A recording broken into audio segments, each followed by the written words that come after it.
This is Dean Blandino, Senior Vice President of Officiating for the National Football League, and this is the media and network video for Friday, January 20th, 2017. We'll start with the play from Green Bay, Dallas. A lot of discussion about this play. You're going to see number 19 come from the left of the screen. He was not in the game on the previous play, so he's coming into the game as a substitute.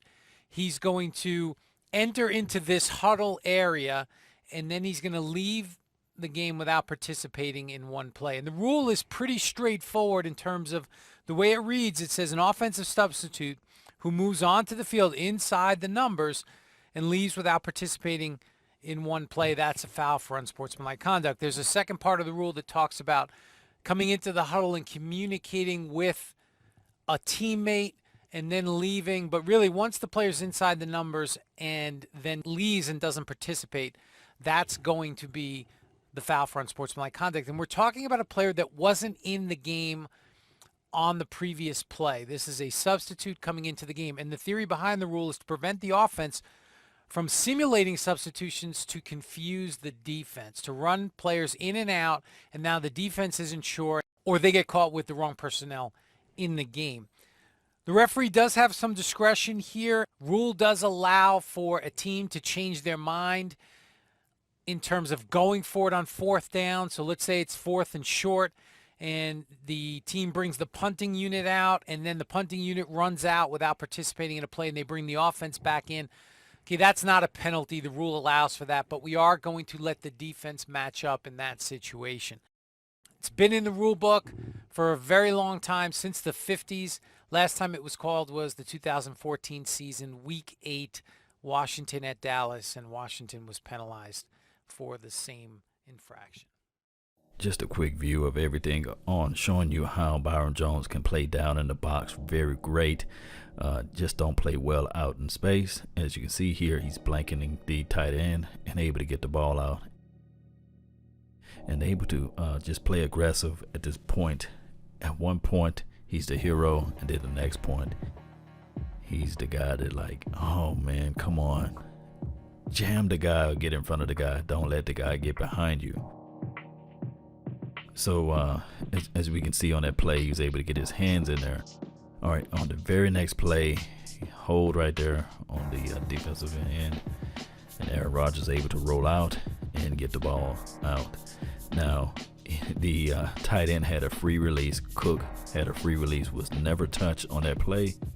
And one can say that Carr ran his man too far up the field on that particular zone, and Byron had allowed the guy to get behind him, and that's what you never want to see in a play.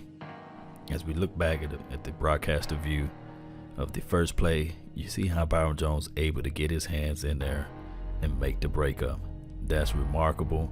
Like I said, at one point he's the hero, and then on the in the very next play, he's the guy that's in. Everybody's saying, oh man, it's a horrible pickup and stuff like that. But as you can see, holding hand around the head and the shoulders and the takedown, and the official never called that play.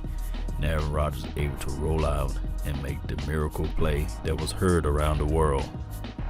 Just roll out and able to get this ball out to Cook.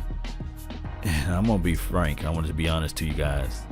After I looked at so much tape on Byron Jones, he's just not that great out in zone, out in space by himself. Now he can come down and tackle. He take great angles, but as it relates to zone, it's just not a strong suit. I have a bet, all the money I have, if he was able to jam this guy on the line, and this play would never would have happened, because he's just that crafty of a player. But by him having a free release, number 89, and not even being touched at all, get behind the zone, and just that's a remarkable play. You cannot script that even any better. That is exactly what you want to see out of a veteran tight end. But like I said, it's just not Byron Jones' strong suit. You can argue and say, well, they only rushed 3, and one of the third guys was held. And you can also argue the fact that... Okay, we'll take a look at the hold on the 2-point try in Kansas City. Obviously a big play in the game. And let's just talk about coverage. This is the referee. Now, he's going to be looking across. On passing plays, he's going to look to the left side of the line. He has that right in his line of sight, and he can also keep the quarterback within his line of vision because the quarterback is his responsibility as well. The umpire is going to be on the opposite side of the referee, and he's going to be looking to the right side of the line. So referees call all the way. He's going to see the takedown. You'll see him throw the flag, and that will negate the 2-point try. Talk about holding, okay?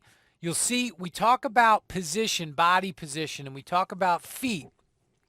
If the blocker can maintain good feet and he can maintain position in front of the defender, and if he can stay square to the defender and he can continue to move his feet, we're not going to have a foul for holding. If the defender gets outside his feet and the blocker has to reach, now he reaches with his left arm across the body of the defender, and he's going to grab. You'll see the grab right in here on the jersey. When we see that, now we have to look for restriction. Does he materially affect the defender's ability to get to the ball carrier? The other factor, we have a rip technique, where the defender is going to bring his arm under the arm of the blocker, try to gain leverage, and get through to the quarterback. When there's a rip, there's no foul for holding unless the defender's feet are taken away. And you can see clearly the defender's feet are going to be taken away as he's taken to the ground. So that's why the foul was called. You'll see the arm across. There is a rip. But when the defender loses his feet because of that action, that is a material restriction, and that is why holding was called in that instance, and that is the correct call for holding. That's the video. Appreciate all the dialogue and questions during the week, and have a nice weekend. Hey, I just wanted Dean Blandino to show us what a hold is, as we can clearly see that the offensive lineman number 70 clearly was reaching with his left arm and explained it. Dean Blandino explained exactly what a hold is. So that's been my time. I thank you guys for yours. And remember, you're listening to nothing but the bass. I'm out. Peace.